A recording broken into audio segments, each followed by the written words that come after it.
Mi invitado de hoy es Juan Antonio Madrid, catedrático de Fisiología, es director del Laboratorio de Cronobiología y Sueño de la Universidad de Murcia. Juan Antonio es uno de los mayores expertos del mundo en cronobiología.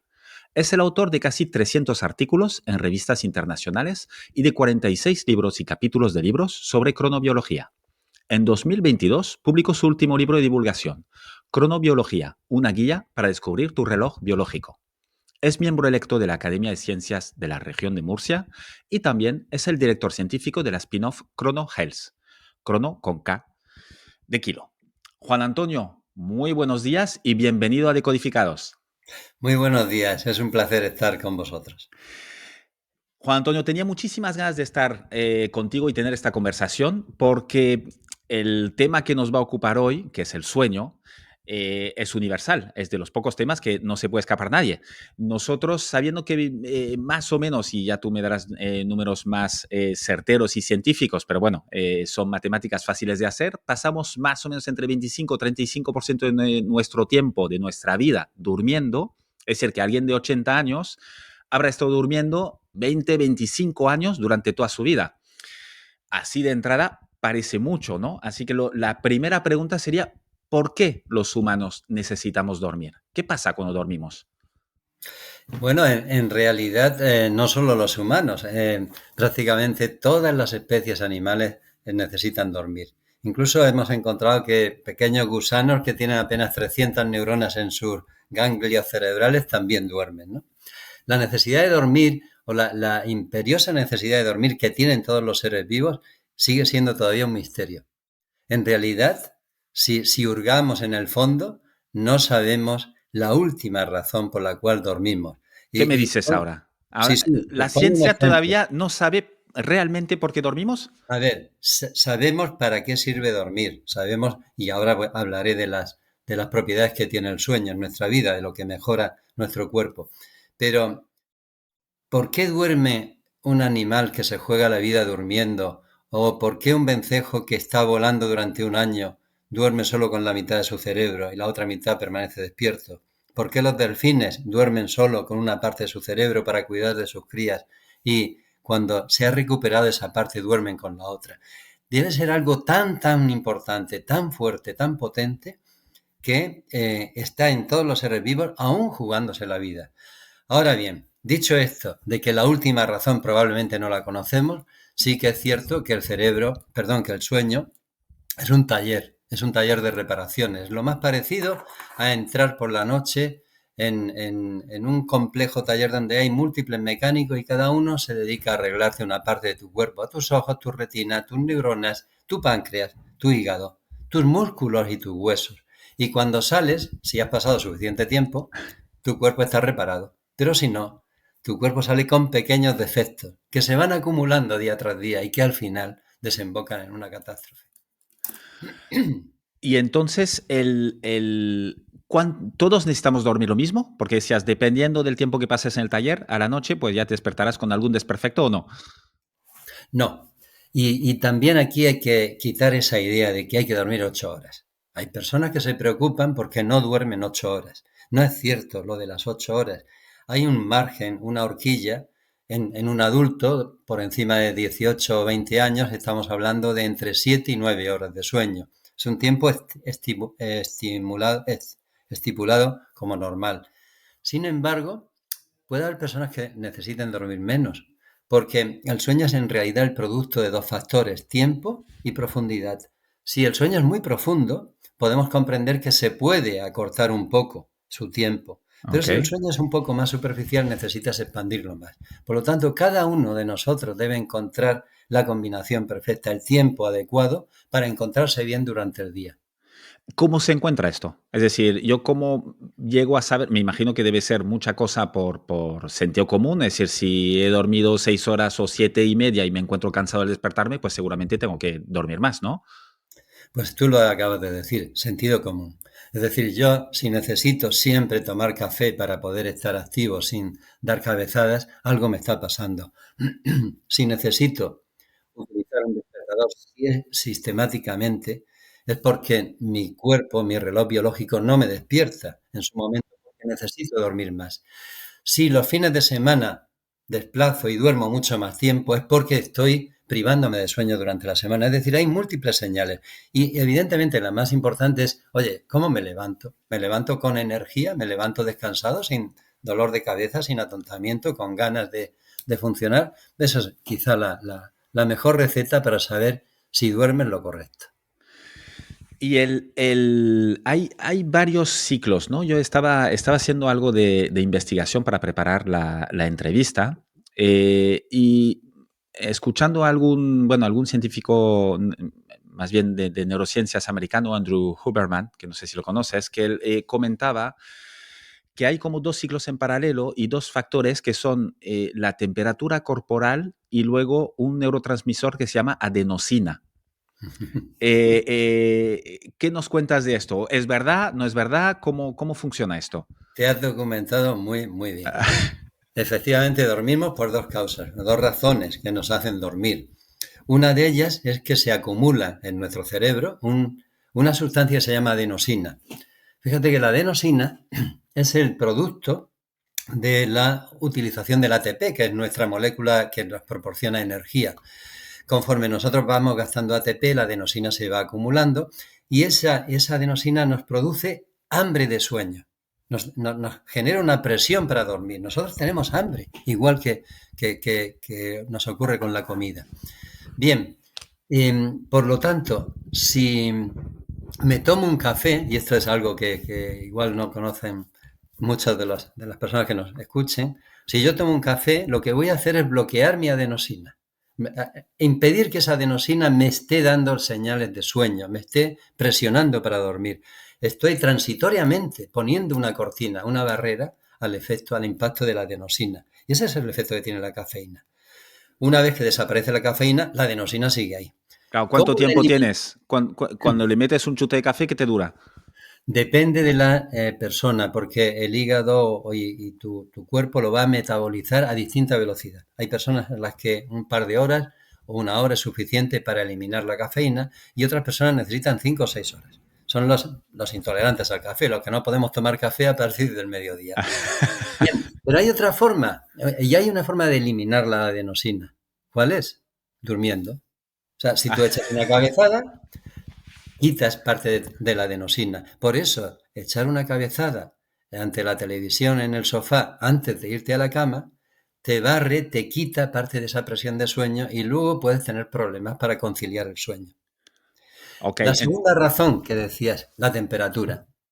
Si no baja la temperatura de tu cuerpo, especialmente de tu cerebro, no te puedes dormir. Y eso sigue un ritmo circadiano, un ritmo que nos hace que la temperatura de la noche en el cerebro vaya bajando y es por eso por lo que durante la noche, cuando tenemos suficiente adenosina acumulada por el día, nos vamos a dormir plácidamente. Pero para que tu temperatura baje en tu cabeza, necesitas que tus radiadores se abran, que tus puertas de calor se abran al exterior. Y esas son las manos, son los pies, es la cara, la nariz y las orejas. Entonces verás que cuando llega la noche, un buen dormidor debe tener los pies y las manos calientes y la cara caliente. Esto lo vemos en los niños pequeños muy bien. Bueno, pues cuando está caliente, el calor sale de tu cuerpo, enfría el cerebro y te puedes dormir. Claro, tú estás caliente porque te estás enfriando hacia afuera, digamos. Exacto. Tú estás caliente Ah, paradójicamente porque el centro de tu cuerpo se va enfriando. Pero ¿y si no puedes enfriarte? Porque estás con un edredón, con unos calcetines, un pijama o hace un calor insoportable de una noche tórrida. No puedes enfriar tu cerebro y duermes mal. claro, por Y si, mucha adenosina que sí, tengas acumulado, si hace demasiado calor, igualmente te cuesta conciliar el sueño. te cuesta conciliar y sobre todo lo que hace el calor es que te lo rompe, te lo fractura, te lo fragmenta en múltiples episodios. Y también pasa lo contrario, si tienes mucho frío, tienes los pies helados y las manos heladas, fíjate que están helados porque tus vasos sanguíneos están contraídos, no dejan que fluya la sangre. Si no fluye la sangre por tus radiadores, no se enfría el cerebro tampoco. Por lo tanto, los dos extremos son malos. ¿Cómo uno puede, bueno, ya acabamos de ver, ¿no? Que por mucha adenosina que tengas acumulada, si hace mucho calor, te va a costar dormir o dormirás mal, de mala calidad. Al revés también funciona, es decir, si estoy en temperatura perfecta o hace frío, pero todavía no tengo suficientemente adenosina acumulada, ahí no, igual no es que duermo mal, es que no me duermo, ¿no? No, Directamente. no te duermes, no te duermes. ¿Por qué puede que no esté actuando tu adenosina? Porque te hayas dormido previamente. Por ejemplo, una siesta larga. Una siesta larga hasta las 7 de la tarde te quita adenosina y hace que no te duermas luego. También un café, pero ya como decía, el café en realidad no te quita adenosina, lo que hace es que la bloquea, ¿no? Claro, la, la- Pero la esconde. la esconde, de alguna manera la mete debajo de la alfombra y ya deja que salga después, ¿no? Pero en realidad la adenosina, el conjunto de los dos elementos y que los dos estén sincronizados es clave para que tú duermas. Si tú tienes un pico de adenosina antes que tu ritmo de temperatura, pues no consigues dormir exactamente igual que si lo tienes sincronizado. Yo creo que hay muchas alteraciones de sueño que se deben a esta desincronía entre los dos componentes del sueño. ¿Y cómo se sincronizan? ¿Qué se puede hacer para que se sincronicen? Ahí está el secreto de muchas cosas, ¿no? El secreto para sincronizarlo está, primero, en generar más adenosina durante el día. Eso es bueno. ¿Cómo la generamos? Moviéndonos. Perdón. Claro, para secretar, es lo que decías al inicio cuando hablabas de la adenosina, ¿no? Es proporcional a tu energía, ¿no? Es Exacto. mientras tú vas bajando la energía del cuerpo, sube el adenosina, ¿no? Para hacernos un símil fotográfico. Efectivamente. Y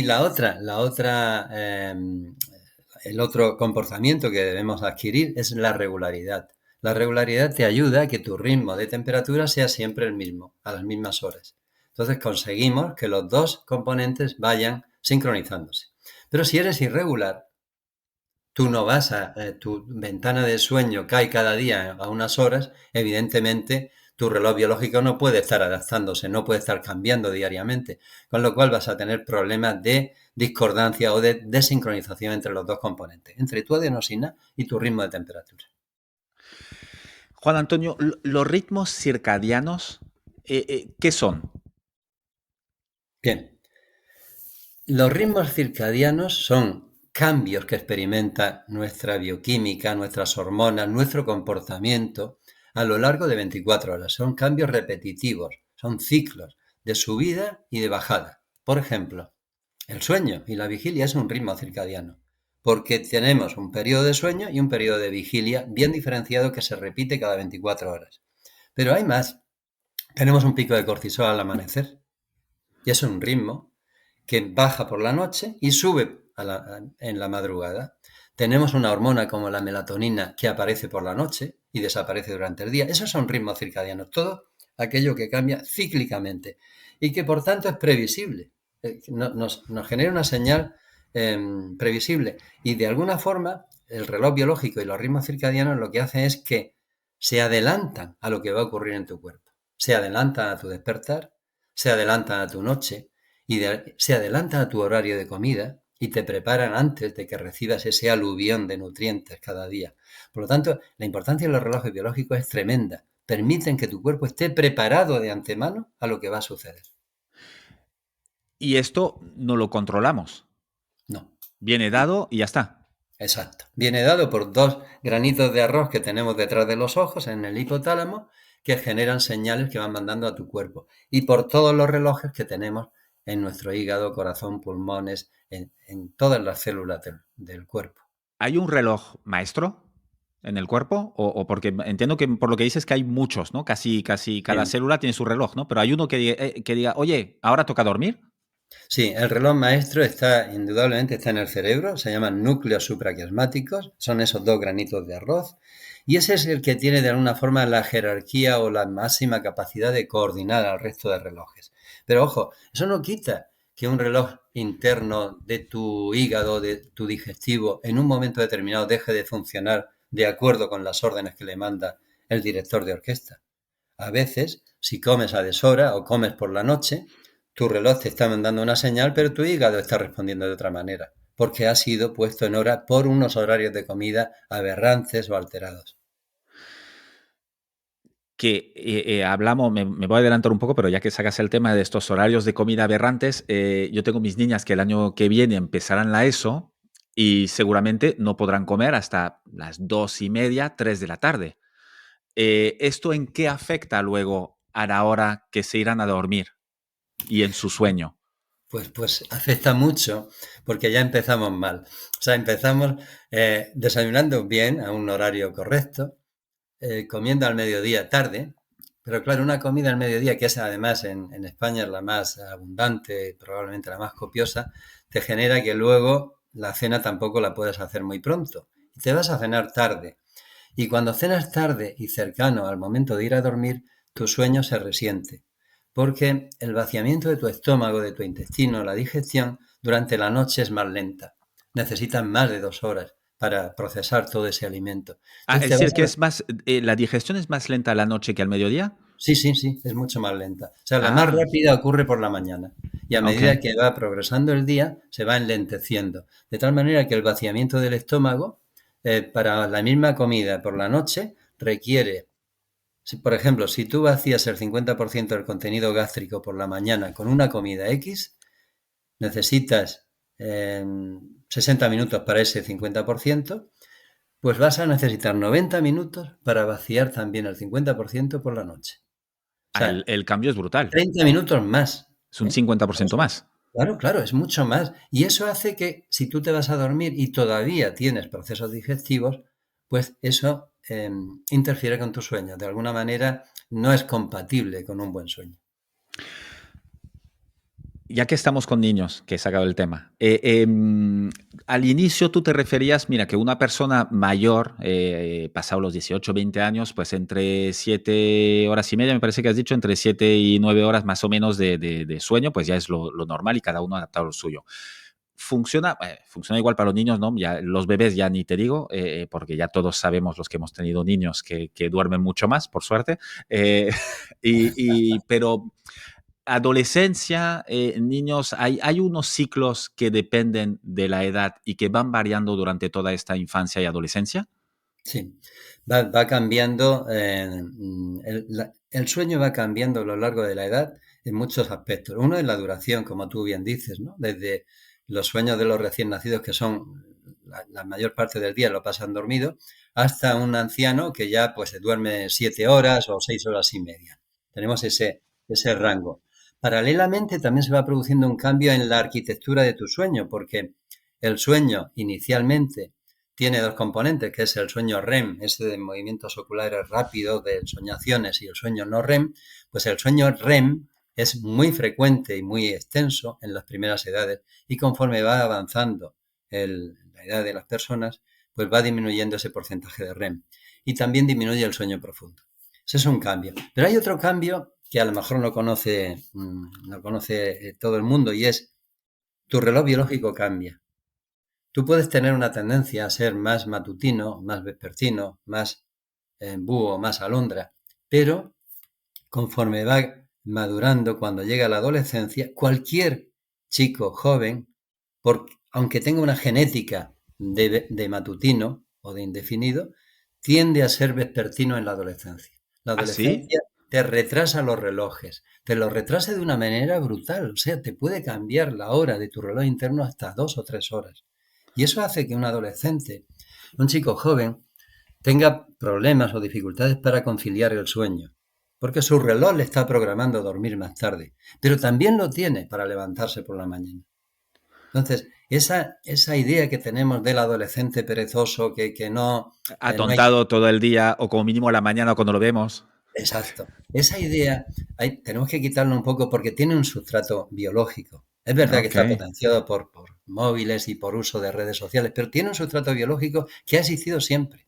La adolescencia es la era o la época de la vespertinidad. Pero ojo, cuando vas cumpliendo años y llegas a los 65, 70, te vuelves un poquito más matutino y eso hace que las personas mayores pues lo hagan todo muy pronto y se despierten muy temprano. Y ese es el ciclo. Desde un niño, que suelen ser más, un niño pequeño, suelen ser más matutinos, pasamos a ser más vespertinos en la adolescencia y volvemos otra vez, regresamos a la matutinidad con la ancianidad. Es decir, que los ritmos, ya todavía, si con la comida del mediodía yo ya estaba ya cabreado con el ritmo de aquí, ya me das todavía más argumento para decir es un sinsentido hacerlos llegar todavía una hora antes al cole, cuando son adolescentes, que cuando eran pequeños, cuando tenía que ser al revés, más bien. Sí, y esta es una contradicción que tenemos y es que los adolescentes tienen, a mi entender, porque yo también he tenido hijos en la adolescencia, dos problemas. Uno es que entran antes en el instituto, pero hay otro y es que a menudo los que practican deporte, pues resulta que cuando entrenan, cuando son chiquitos, cuando entrenan de pequeños, pues lo hacen pronto, lo hacen en las primeras bloques de entrenamiento, pero conforme van cumpliendo años se los van llevando cada vez más a la noche para entrenar. Claro, Y resulta que, por ejemplo, yo he tenido un hijo que entrenaba baloncesto, pues entrenarse en un pabellón con unas luces potentes, con un 120 o 150% de activación cerebral, porque esos entrenamientos son muy intensos, y luego llegas a casa tarde, cenas a las 10:30 o las 11, ¿y quién se duerme claro, después de un imposible. entrenamiento? Imposible. Eres adolescente y has entrenado encima y te has expuesto a una luz intensa, pero al día siguiente lo tengo que despertar a las 7. Claro, no hay otra. Claro. Entonces, ¿cuáles son las consecuencias de esto sobre pues, los adolescentes en general? Claro, tienen menos horas de sueño y de peor calidad, me imagino. Claro, pero ocurre eso durante la semana, los días de trabajo. Aquí en los adolescentes se produce un fenómeno muy, muy curioso y es que durante 5 días en semana están privados de sueño, se levantan con un despertador, le quitamos parte de su sueño REM, pero cuando llega el fin de semana ya duermen con su propio reloj biológico y con su carga de cansancio y entonces se levantan a las 12, a la 1, a las 2 del mediodía, dejan de desayunar y van directamente a comer. Y esto que estamos haciendo, que están haciendo durante años, es 5 días un horario, 2 días otro horario, un retraso, vuelvo otra vez a adelantar los lunes y así estoy cambiando mi horario. ¿Eso no te recuerda a un jet lag? Eso es un, Totalmente, eso es claro. un jet lag social, no es un jet lag por viaje, sino Ostras, es un jet mira. lag social. ¿Y qué importa? ¿Y qué importancia tiene un jet lag social? Pues a partir de 2 horas de diferencia en esos horarios, se comprueba que aumenta el fracaso escolar, las calificaciones van bajando, están relacionadas con el tiempo de sueño, evidentemente. El nivel de agresividad aumenta porque la privación de sueño genera mayor agresividad, menos empatía. eh, Además, las bajas, por ejemplo, por ausencia, por enfermedad, aumentan. En definitiva, y hay algo todavía más importante, y es que el estado de ánimo, las las depresiones, yo no llegaría a llamarlo depresión, sino distimias, esas alteraciones de estado de ánimo son muy frecuentes asociadas al jet lag social y a esa privación de sueño de los jóvenes durante los días de trabajo. Wow, no nos has pintado un panorama muy alentador, que digamos, pero es el que hay, me imagino. Yo, mira, justamente hoy, cuando he dejado a mis niñas en el cole, les he dicho que ibas a hablar contigo, ¿no? Y yo con ellas soy muy, pongamos, insistente o pesado en que duerman mucho. Y entonces, bueno, que duerman mucho, que a las 9, 9:30 ya estén en la cama leyendo y ya para 9:30 máximo, bueno, que se pongan a dormir para que a las 7:30 tienen que despertar. Y entonces mi explicación hasta ahora era, oye, vosotras tenéis 11 años y necesitáis dormir, pues un poco la imagen del taller que has dado, fantástico, porque ya no les habré dicho, ya dirán que como mínimo les he dicho algo muy parecido. Em, ¿Cuándo les va a pasar esto? ¿Cuántas horas necesitan dormir? Pues yo calculo yo intento que duerman 10 horas a esta edad de 10 11 años. Luego, primero, eso es así más o menos, y luego en la adolescencia, ¿cuántas horas necesitarían dormir? Bien, bueno, lo que tú estás consiguiendo es increíble, no es muy frecuente, porque dormir estas 10 horas sería lo ideal. En la adolescencia, siempre hablamos de que un adolescente necesita 1 hora o hasta 2 horas más que un adulto. Es decir, si el rango estamos hablando de 7 a 9 horas, pues el adolescente no debería bajar de 8 horas. Lo que ocurre es que la sociedad, y la española en particular, pero en general las sociedades de países desarrollados, dificulta mucho ese intento o esa lucha que tienen los padres para conseguir que el adolescente duerma. Todo está enfocado, todos están rodeados de ladrones de sueño continuamente. Y eso les va a privar el sueño. Y además ten en cuenta algo, y es que hay que mantener siempre un equilibrio, porque si no, probablemente pues acabará desconectándolo de sus contactos, de sus amistades, porque ellos viven en un nicho temporal diferente. Claro. Entonces aquí necesitas un poco de mano izquierda, decir, bueno, voy a conseguir aumentar más el sueño que otros compañeros suyos, pero sin llegar un poco a ser el talibán que diga, oye, no, tú a las 9 en la cama, porque eso no lo vas a conseguir. No, no, desde luego. En tu libro hablas de sincronizar nuestros 4 tiempos, el interno, el ambiental, el metabólico y el social. Explícanos un poquito más estos 4 tiempos, que ya hemos entrado en algunos de ellos, pero para hacer un poco un dibujo de estos 4 tiempos resumidos y cómo aconsejas sincronizarlos. Bien, bueno, esta historia de los 4 tiempos surge porque yo trataba de unificar, de simplificar por qué aparecen tantas alteraciones de ritmos biológicos y cada vez a edades más tempranas, ¿no? Entonces empezamos a identificar que existían señales de tiempo muy potentes que en determinados momentos son antagónicas. El primer tiempo es el interno, el que marca nuestro reloj biológico, el que te dice es hora de dormir, es hora de despertar, es hora de subir la presión arterial o es hora de producir cortisol. Bien, ese tiempo interno lo tenemos ya aquí, pero está sincronizado con un tiempo ambiental, que es el que proporciona la salida y la puesta de sol. Ese ha sido así durante miles de millones de años para todos los seres vivos.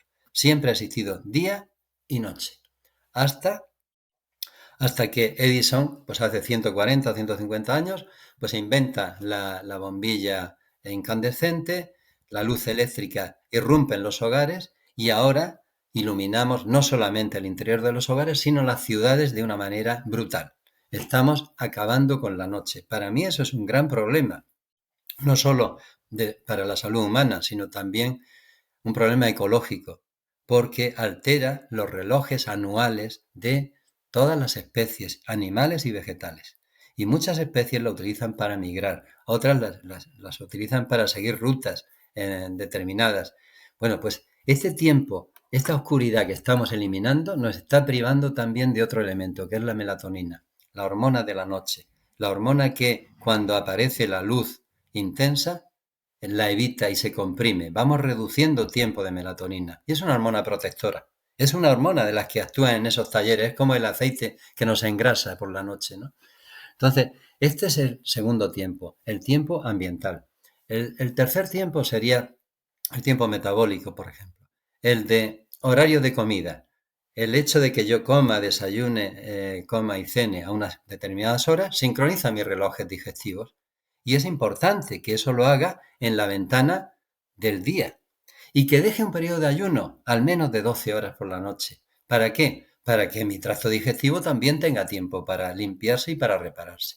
Y el último tiempo es un invento humano, es el producto de la necesidad de compaginar o de sincronizar la actividad de miles de personas en cadenas de producción, en colegios, en fábricas, y es el tiempo social. Primero inventamos hace más de 5.000 años los calendarios, el de Salisbury Stonehenge es uno de los característicos. Luego inventamos las horas, los relojes. Los egipcios tienen ya relojes de sol con una antigüedad de más de 3.000 años y empezamos a marcar el tiempo de las personas. Cosa que no influyó o no impactó en la vida humana hasta la revolución industrial. Ahí sí que empieza a funcionar. Turnos de trabajo rígidos, entrada, salida del trabajo, horario de ferrocarril, todo eso ya nos pone en hora. Y ahí aparece el cuarto tiempo. Es uno de los tiempos más cronodisruptores, que más impactan con nuestros ritmos biológicos, porque muchas veces no tienen para nada en cuenta la hora que marca nuestro reloj interno. Ahora que lo comentas, la cronodisrupción, ¿qué es? Bien, es una palabra que aparece hace aproximadamente 10-15 años, que viene a indicarnos que una alteración mantenida en el tiempo de tus ritmos biológicos y de la sincronización de esos ritmos dentro de tu propio cuerpo y con el exterior es un problema que genera múltiples enfermedades. Y a eso había que darle un nombre. ¿Cómo le llamamos a esas alteraciones de sincronía de los tiempos y de tus ritmos? Pues se le empezó a llamar cronodisrupción. Y bueno, pues sabemos que es un factor de riesgo de muchas enfermedades. Es decir, que igual que hacer ejercicio, alimentarse bien y el sueño, el dormir bien, no solo las horas, sino de buena calidad, también es un gran factor bueno, para protegerse de enfermedades, ¿no? Sí, hoy sabemos, bueno, lo sabemos por estudios de laboratorio. Sabes que en un estudio de laboratorio tú puedes intervenir, controlar factores y ver qué ocurre, ¿no? Cuando en los estudios de laboratorio tú generas, pues, jet lag social, generas algo parecido a un turno de trabajo en animales de laboratorio, sabemos que hay múltiples patologías que aparecen. En humanos eso no es ético, no se puede hacer, pero sí sabemos que hay asociación, es decir, que cuando hay una alteración de ritmos biológicos o una pérdida de sueño, pues aparecen patologías. ¿Cuáles son? Pues básicamente trastornos cognitivos, pérdida de memoria, es una de ellas. Envejecimiento acelerado, algunos tipos de cáncer, colon, próstata y mama, esos aumentan su incidencia con la cronodisrupción. Aparece, pues, trastornos relacionados con resistencia a la insulina, diabetes tipo 2, síndrome metabólico, obesidad, hipertensión, enfermedad cardiovascular, infertilidad, inmunodepresión y también depresión. O sea, Todo esto trastornos. directamente relacionado con la privacidad de sueño. Exacto, con la alteración de tus ritmos biológicos y con la privación de sueño.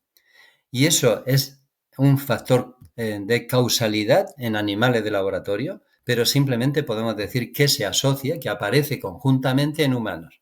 Es decir, que cuando yo tengo una alteración de mi sueño, pues el riesgo de que aumente la diabetes tipo 2 se multiplica por 2 o por 4.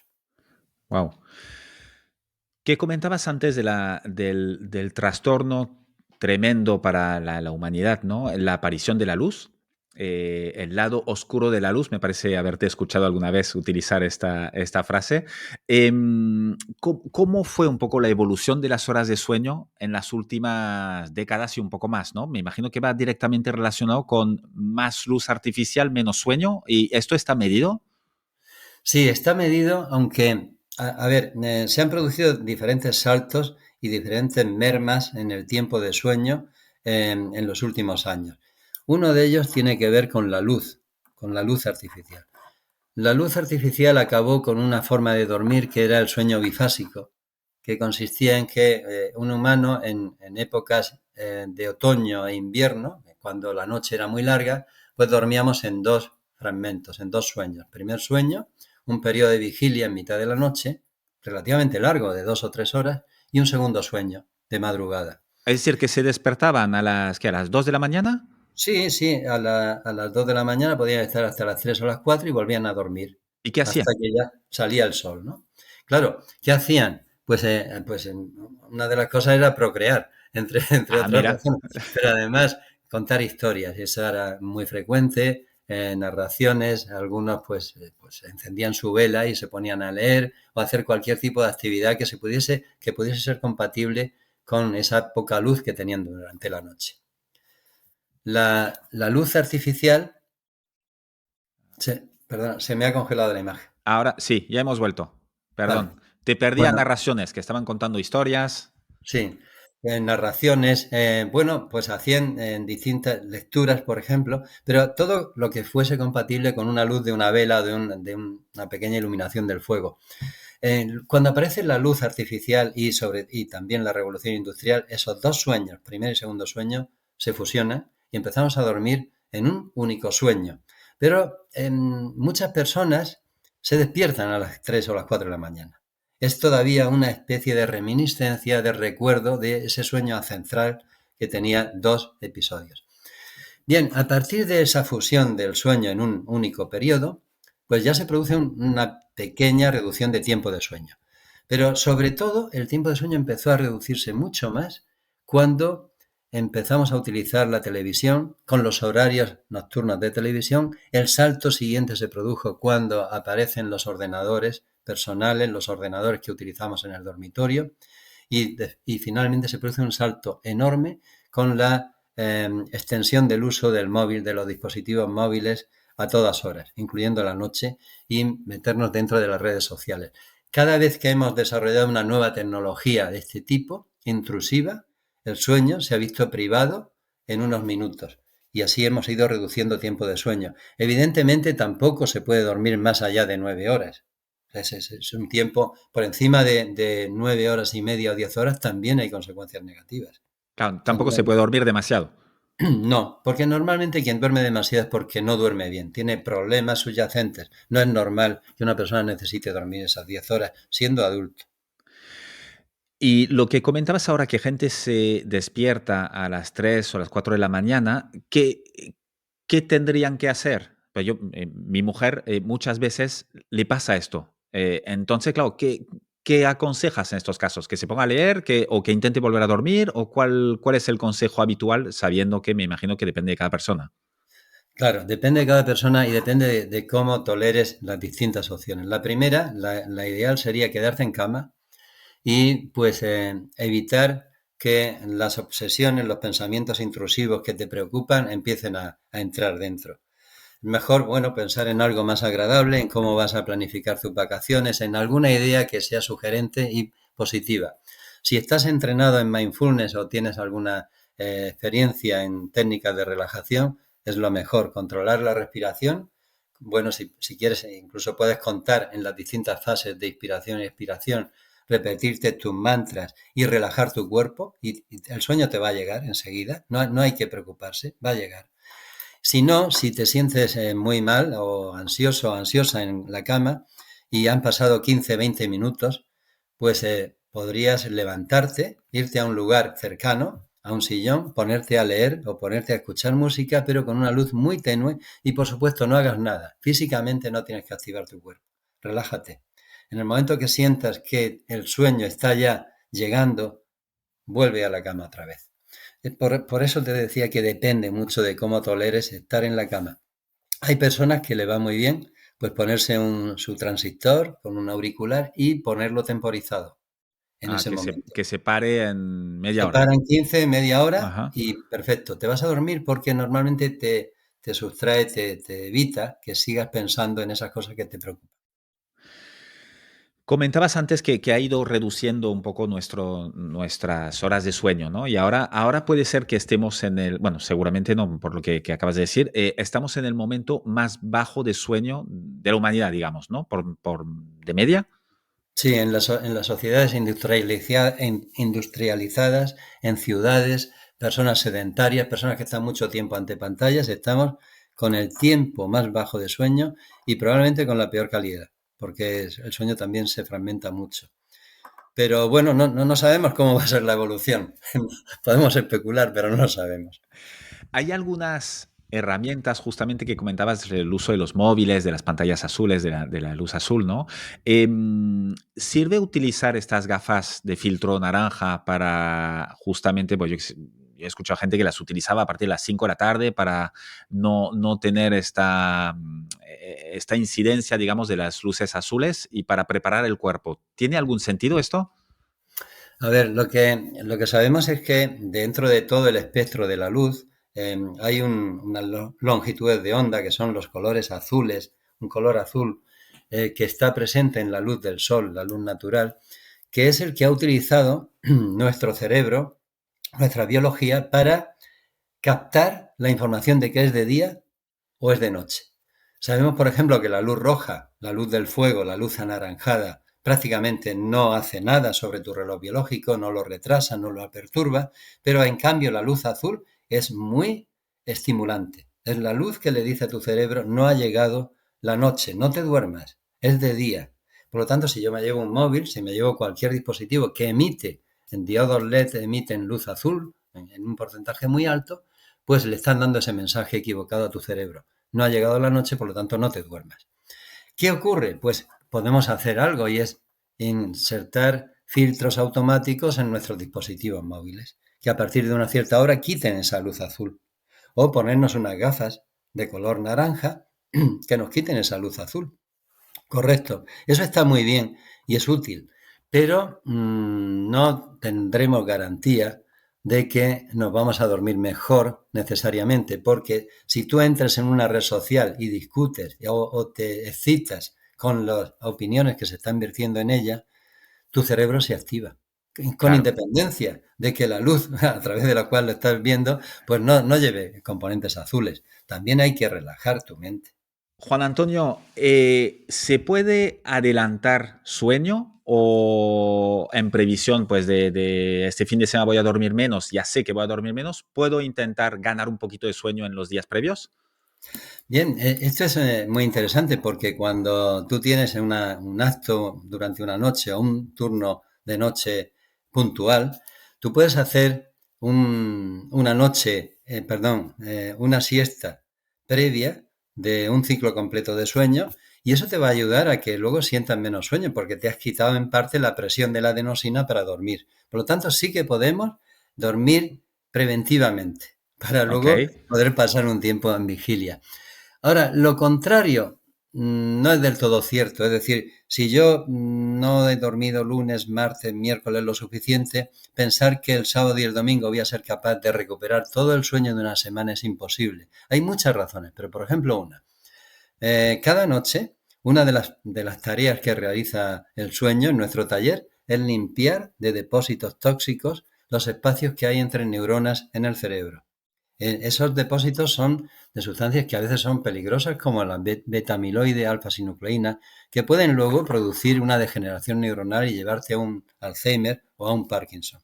Por lo tanto, esa acumulación de sustancias tóxicas que se ha producido por no dormir o dormir insuficiente varios días en semana, ya está haciendo daño. Es un pequeño daño de fondo acumulado que al cabo de muchos años va a producir una lesión o un daño mayor. Y Por esto no lo tanto, puedo recuperar. no. Pero el sueño del viernes o del último par de días, pues seguramente sí, en gran medida lo vas a recuperar. Vale, ya hemos visto antes, nos has comentado que sí, que estas gafas o estos filtros en los propios aparatos para tener luz naranja en vez de luz azul ayuda. No tomar café muy tarde si ya sabes que tú ya te va a afectar pues 4 o 5 horas, dependiendo de las personas que eres. Tener también unas pautas repetidas para acostumbrar el cuerpo, pues cuando se va a dormir, cuando comes, etcétera, todo esto ayuda. ¿Qué más se puede hacer para tener un buen sueño, para dormirse bien y dormir de calidad? Bien, para mejorar tu sueño, desde el punto de vista cronobiológico, desde el punto de vista circadiano, que es en lo que yo trabajo, hay tres estrategias principales. Hemos hablado ya de ellas. Regularizar horarios de todo. La segunda estrategia es contrastar día y noche. ¿Qué es el contraste entre el día y la noche? Fíjate que nuestra sociedad lo que tiende es a abolir contrastes. Siempre mantenemos el aire acondicionado a la misma temperatura, día-noche, en cualquier estación. Nos iluminamos pobremente en el interior de habitaciones con una luz artificial y por la noche igual. A menudo picoteamos también a lo largo del día y de la noche y esa pérdida de contraste es dañina para nuestro sistema circadiano y para nuestro sueño. Tenemos que potenciar lo contrario y es el día es ruidoso, luminoso, activo, con comida. La noche es ayuno, desconexión, pausa, sueño, oscuridad. Todo lo contrario, silencio. Entonces, ese contraste nos va a ayudar a potenciar el funcionamiento de nuestro reloj. Y el tercero es sincronizar nuestros tiempos. Ahora bien, ¿cómo lo podemos hacer? Pues podemos intervenir con exposición a la luz y a oscuridad. Podemos intervenir con nuestras comidas, con nuestra actividad física y con nuestros horarios de sueño. Y en esos 4 campos podemos estar actuando de una manera coordinada, favoreciendo el sueño. Por ejemplo, aumentar la exposición a la luz natural durante el día es algo que equilibra nuestros neurotransmisores, que te hace, incluso paradójicamente, te hace más resistente a la luz nocturna. O sea, una persona que reciba 2 horas de luz diurna puede tolerar mejor una luz por la noche sin sufrir los efectos negativos. Así, es decir, estar fuera con luz directa del sol te ayuda a que luego tú a la noche, cuando estás con la luz artificial, la notes menos. Exacto, tu melatonina es más resistente cuando has recibido suficiente luz durante el día. Pero Ah, ojo, mira. no necesariamente exponerse a la luz, al sol directo, simplemente estar en la calle, ¿no? Pasar un par de horas en la calle es fabuloso. Podemos intervenir con actividad física. El sedentarismo es nefasto. No estamos diseñados para estar sentados 10, 15 horas ante pantallas para permanecer dormidos encima las 8 o 9 horas restantes y solamente activos durante 2 o 3 horas. O Claro. sea, yo he escuchado ideas de que la felicidad de un ser humano es simplemente conseguirlo todo con el movimiento de tu dedo, del ratón o de tu pensamiento. Si vamos a llegar a eso, tenemos un problema. Actividad física fundamental, pero ojo, cuidar las 2 horas antes de ir a dormir porque un ejercicio físico intenso, vigoroso, puede dificultar en muchas personas el inicio del sueño. Bien, otro elemento serían las comidas. Intentar adelantarlas y, por supuesto, la cena, hacerla 2 horas como mínimo antes de ir a dormir. Sí, como mínimo, no comer, cenar 2 horas antes de ir a 2 dormir. horas antes sería bastante recomendable y, por supuesto, no una cena copiosa. El peso máximo de las calorías de la ingesta debe estar en la primera mitad del día, hasta el mediodía. Esa es lo que debe dominar. Y en cuanto al tema del sueño, pues eso, respetar un tiempo mínimo. Es decir, yo tengo que priorizar mi sueño. Lo que no puede ser que lo coloque en el último lugar de todas mis actividades. Y si duermes la siesta, que es muy positivo para muchas personas, pues que no exceda de unos 30 minutos. Recordemos que limpia la adenosina y nos quitará entonces el Claro. hambre de sueño cuando llegue la noche. Juan Antonio, ¿tú siempre toda tu vida te has dedicado a estudiar el sueño? No, yo empecé estudiando en el año 1980, que tuve la suerte de descubrir un ritmo biológico en la secreción pancreática. Y era en animales, era en pollos. En realidad era nuestro modelo experimental. Pues desde entonces sí que me he dedicado a estudiar los ritmos biológicos. Pero el sueño, llevo trabajando en el campo del sueño unos 15 años, los ¿Y qué 15 te últimos. interesó? ¿Qué te llevó pues a dedicarte a Pues esto? Pues me interesó porque es el ritmo biológico, el ritmo circadiano que más impacta en la vida humana. Yo llevaba muchos años haciendo estudios de laboratorio, viendo la influencia de horarios de comida, de ejercicio, de la luz sobre todo, habíamos trabajado mucho. Y llegó un momento en que pensé, creo que tenemos suficiente masa crítica de conocimientos como para intentar trasladarlo a los humanos, a los seres humanos, para aplicarlo en hospitales, para aplicarlo en pacientes. Y fue ese el salto que dimos. Empezamos con metodologías, desarrollando relojes que medían el sueño, que medían tu actividad, tus horarios de comida, y poco a poco fuimos estableciendo lo que serían una serie de pautas y una serie de medidas para mejorar el sueño. Porque tú, esto me imagino que está dentro de lo que comentaba en la introducción de Chrono Health, ¿no? Que es una compañía, una spin-off de la universidad.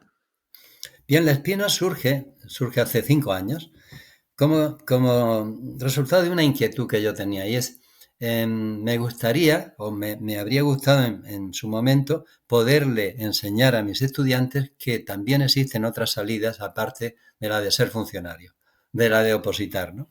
Que es crear tu propio negocio. Y también para ofrecer a los especialistas en cronobiología que estábamos formando una vía de trasladarse y de trasladar sus aplicaciones y sus conocimientos a la sociedad, abrirse a la sociedad. Entonces creamos una spin-off dentro de la propia universidad que se llama Chrono Health, que se dedica a asesorar a hospitales, a unidades de sueño, a fisioterapeutas, a psicólogos en los aspectos relacionados con ritmos biológicos y sueño.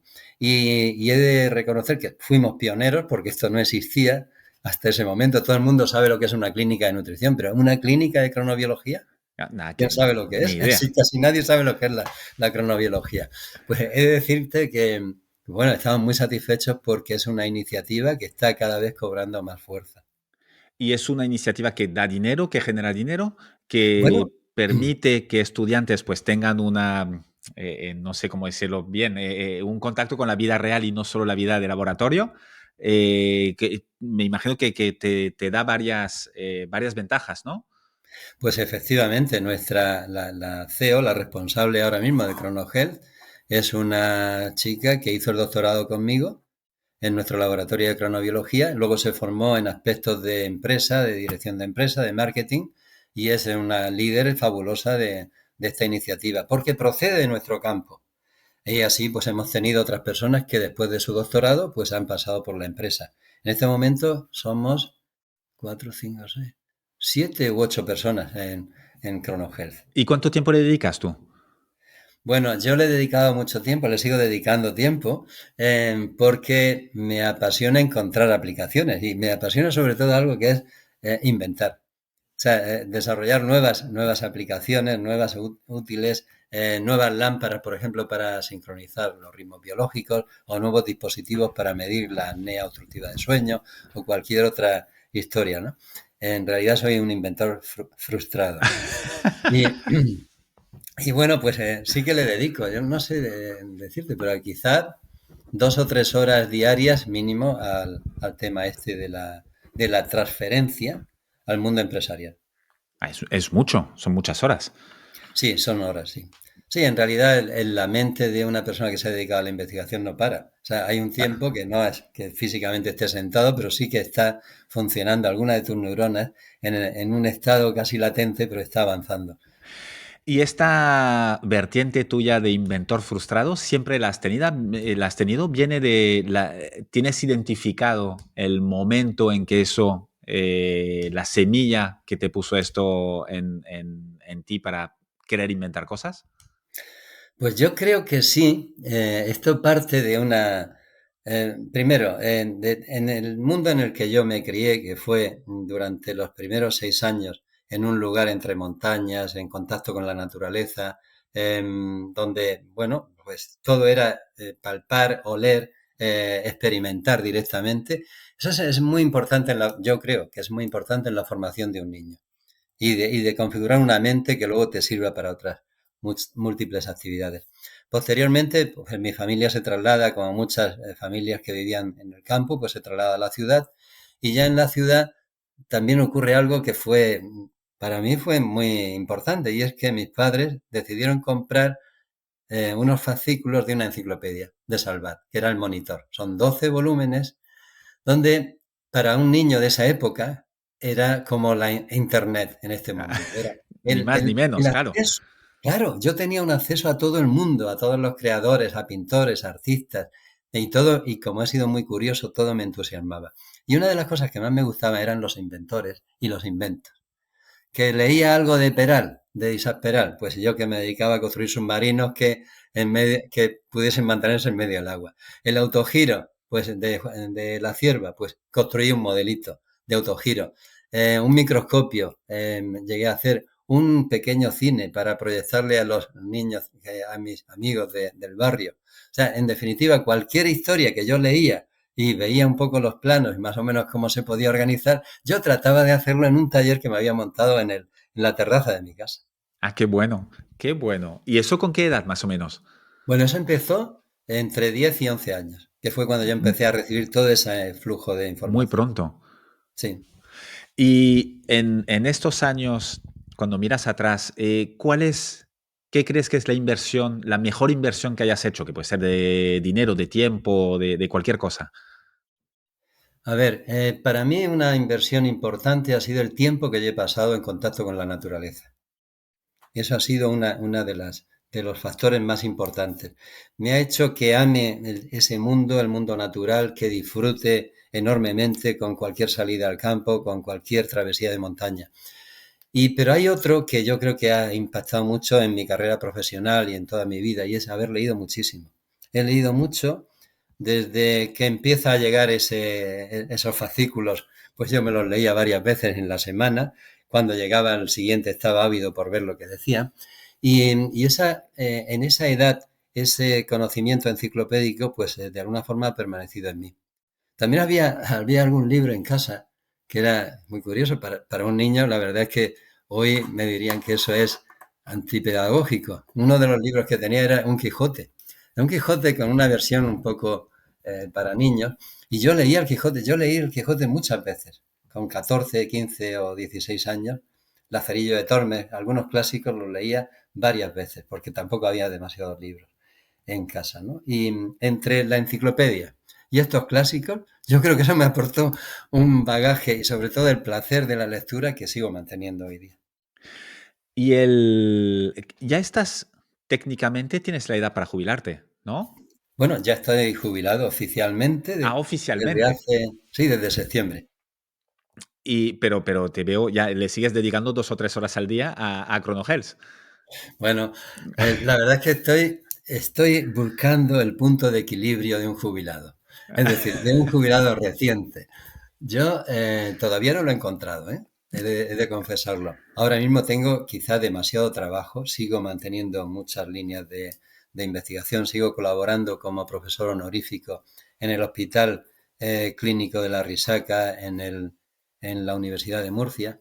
Y aparte, pues con la spin-off y con muchas tareas de formación, de divulgación de cronobiología. Por lo tanto, yo en realidad yo no noto que me haya jubilado. Es cierto que he perdido esa presión, la necesidad de hacer proyectos, de gestionar, que toda esa parte es la que llevamos siempre peor los investigadores y los profesores universitarios. Y entonces en este punto entre tus dos vidas de oficialmente activo y oficialmente jubilado, ¿qué estás buscando? Para ti, ¿qué sería el éxito? Bueno, pero no lo estoy buscando ahora, lo he buscado desde hace mucho tiempo. Para mí el éxito consiste en hacer aquello que te gusta y que eso que te gusta y que tú amas tenga un sentido. El concepto de sentido para mí es muy importante. El relato que yo tengo de lo que yo hago. Lo que yo hago es positivo, deja un poco mejor a la sociedad o empeora la situación, ¿no? En definitiva, ser coherente. Eso es lo que de alguna forma pretendo, ser coherente entre lo que pienso y lo que hago. Y esa es mi lucha continua. Y en la medida que lo consigo, que consigo esa coherencia, me siento feliz. En la medida que consigo un equilibrio entre mis tiempos personales, familiares, como padre, como profesor, todo esto hace que yo me sienta bien. Como lector ávido, ¿qué libros nos podrías recomendar? Uy, Una gran bueno, pregunta para alguien que ha empezado leyendo una enciclopedia, que ya me imagino que hay material ahí. cierto, cierto. Bueno, hay muchos, pero últimamente a mí me impacta mucho Yuval Harari con Sapiens, Lecciones del siglo XXI, todo este campo son ensayos sobre historia, sobre... me parece fabuloso la capacidad que tiene de síntesis para hacer un barrido por la historia de la humanidad. Otro que me ha gustado últimamente mucho y que está también en esa línea es de El infinito en un junco, de Irene Vallejo. Ah, mira, Ese no es lo otro conozco libro este. interesante. Pero además hay libros como que he leído varias veces y que los tengo como libro de cabecera. Por ejemplo, el hombre en busca de sentido, de Víctor Frankl. El otro podría ser el ensayo sobre la ceguera de Saramago.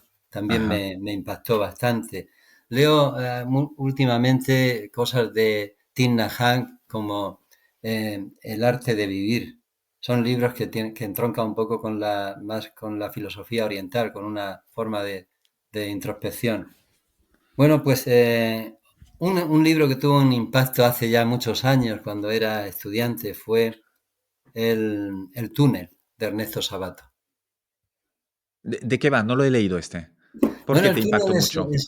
el túnel lo que muestra es que en realidad la vida de cada persona es, eh, es individual y estamos bastante solos. Tenemos a veces la sensación de que dos túneles confluyen y se juntan y lo estás viendo a través de los cristales y durante un tiempo tu vida se desarrolla en paralelo con otras personas, pero después diverge y vuelves otra vez a separarte. Es un poco no sé, una historia sobre la soledad del ser humano. Juan Antonio, ¿algún documental o película que también te haya marcado? Bueno, en películas hay bastantes documentales. Si yo pienso en un documental que me ha impactado o que ha influido mucho, tendré que decir que son los documentales de Rodríguez de la Fuente, cuando hizo El hombre y la tierra. Todos esos documentales yo creo que tuvieron una importancia muy grande en que yo eligiese hacer biología, Hasta estudiar este biología. punto, sí. Sí, sí, sí. De hecho, la promoción nuestra de biólogos en Granada, en la Facultad de Ciencias de Granada, que es donde estudié, iniciamos la carrera 600 personas. Y muchos dicen que somos los hijos de Rodríguez de la Fuente, porque hay un aluvión de biólogos que aparecieron con Rodríguez de la Fuente. Ah, pues mira, en tu definición, un gran éxito entonces, aportando Ah, algo positivo a la sociedad. Sí, haciendo además algo que le apasionaba. me parece que es una persona que mostraba y que se apasionaba con lo que hacía y que fue una persona que rompió con muchos estereotipos. Por ejemplo, que el lobo había que matarlo, que había que eliminar pues las alimañas de aves rapaces, ¿no? Nos aproximó sobre todo con el tema de los lobos, ha sido un gran defensor y de hecho pues tenemos lobos en la península ibérica en parte gracias a él. Juan Antonio, para ir acabando, última pregunta. Si tuvieras la oportunidad de poner un mensaje en una lona gigantesca delante de todas las escuelas de España, incluso, vamos, del mundo, ¿qué pondrías ahí? Como es en una escuela, yo pondría algo así relacionado con el aprendizaje, con el conocimiento, ¿no? Solo se ama lo que se conoce. Aprende a cuidar de la tierra y aprende a cuidar de todos los seres vivos que nos acompañan en la tierra. Un gran mensaje, sobre todo por la parte de conocer, que es el paso previo a poder amar, ¿no? Que creo que en estos tiempos algo revueltos viene bien ser consciente de que hay que conocer antes de juzgar o incluso Sí. para luego poder amar, ¿no? Yo creo que un gran problema que tenemos es que el conocimiento profundo se está perdiendo en aras de una especie de superficialidad, de andar por encima, de caer fácilmente en los tópicos, en las creencias que son muy fáciles de digerir, pero no llegamos a conocer de verdad ni a la gente que nos rodea, bueno, ni a todo nuestro entorno y nuestras circunstancias, ¿no? Bueno, bueno, también hay algo que dándole vueltas a esa pregunta, porque tus preguntas son muy trascendentes, ¿no? Hay algo que yo aplico y que me ha ido siempre muy bien, y es, echa un vistazo a tu alrededor y observa aquello que puedes dejar un poquito mejor de lo que te lo encontraste. Es decir, siempre trata de dejar en tu entorno algo mejor. No lo empeores, por supuesto. Como mínimo no lo empeores, pero Como tampoco mínimo seas... no lo empeores. Si Pero, sabes, déjalo mejor. pero intenta ni siquiera ser neutral, ¿no? Intenta poner No, un no, granito de siempre. arena en el Exacto, camino correcto. exacto. Fantástico mensaje para acabar. Juan Antonio, ¿cómo se te contacta? ¿Se te sigue alguna manera? A ver, mi correo electrónico es lo que siempre utilizo, lo tengo prácticamente abierto todo el día y es jamadrid@um.es.